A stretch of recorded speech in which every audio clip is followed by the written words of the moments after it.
मांगता हूं साहब कि जालिम तानाशाह की देखो ये कैसी मनमानी है, जालिम तानाशाह की देखो ये कैसी मनमानी है।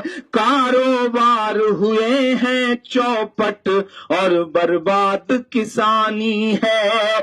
लगता है उस शख्स ने हिटलर बन जाने की ठानी है, लगता है उस शख्स ने हिटलर बन जाने की ठानी है। कोई बताए किस लाइन में खड़ा कोई अंबानी है, कोई बताए किस लाइन में खड़ा कोई अंबानी है। नोटबंदी हुई, रात के 8 बजे स्क्रीन काली हुई, एक चेहरा नमूदार हुआ और उसने कहा भाइयों बहनों आज से 500 और 1000 की नोट रद्दी है, कागज का टुकड़ा है। हालांकि वो झूठ बोल रहे थे, कागज का टुकड़ा नहीं था उस समय तक, आप बदल सकते थे उसे, नोट अमान्य हो गए थे, बदले जा सकते थे।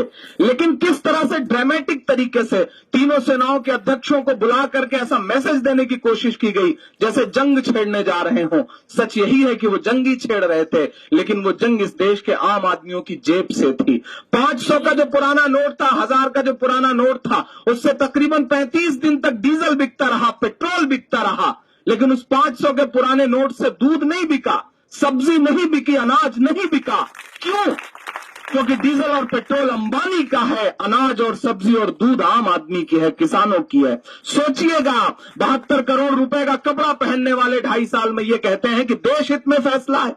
देश हित में फैसले ऐसे नहीं होते साहब, और देश हित का फैसला जो है वो आवाम ने ही उसका ठेका थोड़ी ले रखा है। आप गोवा, तमिलनाडु और महाराष्ट्र के 3 घंटे के भाषण में 3 कपड़ा बदलेंगे और हमसे उम्मीद करेंगे कि हम कतार में खड़े खड़े मर जाएं।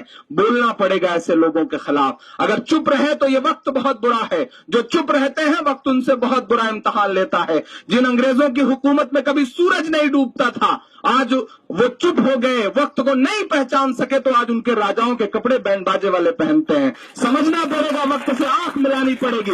मैं नज्म का पहला बंद पढ़ता हूं साहब।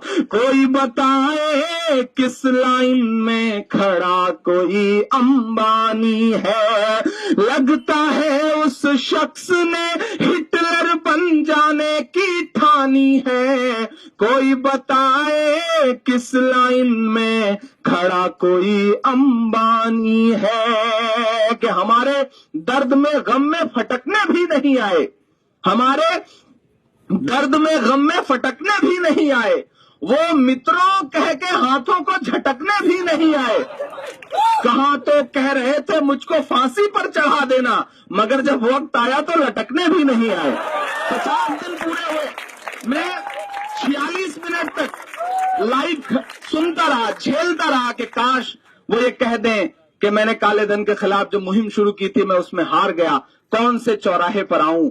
लेकिन ये छोड़ करके उन्होंने सब भाषण पिलाया, लेकिन कहीं से भी न चौराहे का जिक्र आया, न फांसी पे लटकने का जिक्र आया। मैं बंद पढ़ता हूं साहब। कोई बताए किस लाइन में खड़ा कोई अंबानी है, कि जो कहते थे 100 दिन के अंदर काला धन लाएंगे, काला धन ना ला पाए तो खुद फांसी चढ़ जाएंगे, काला धन ना ला पाए तो खुद फांसी चढ़ जाएंगे। 2.5 साल हुए हैं फिर भी जुमलेबाजी चालू है, 2.5 साल हुए हैं फिर भी जुमलेबाजी चालू है।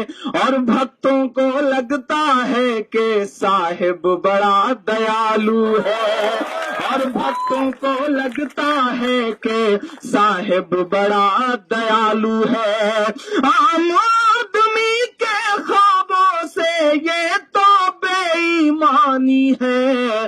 कोई बताए किस लाइन में खड़ा कोई अंबानी है, जालिम तानाशाह की देखो ये कैसी मनमानी है।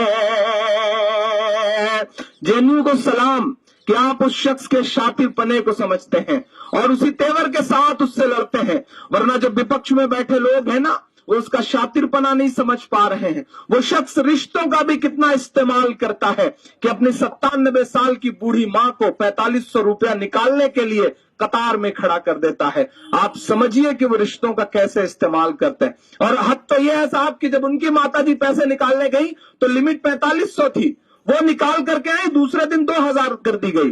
उनकी माताजी निकाले तो 4500 और हमारी आपकी माताजी जाए तो 2000। ये भी नाइंसाफी का एक आलम है। मैंने एक शेर कहा कि फर्जी आंसू छलकाना पड़ जाए ये अमाल न कर, फर्जी आंसू छलकाना पड़ जाए ये अमाल न कर, पहले ही जज्बात नहीं है खुद को और कंगाल न कर।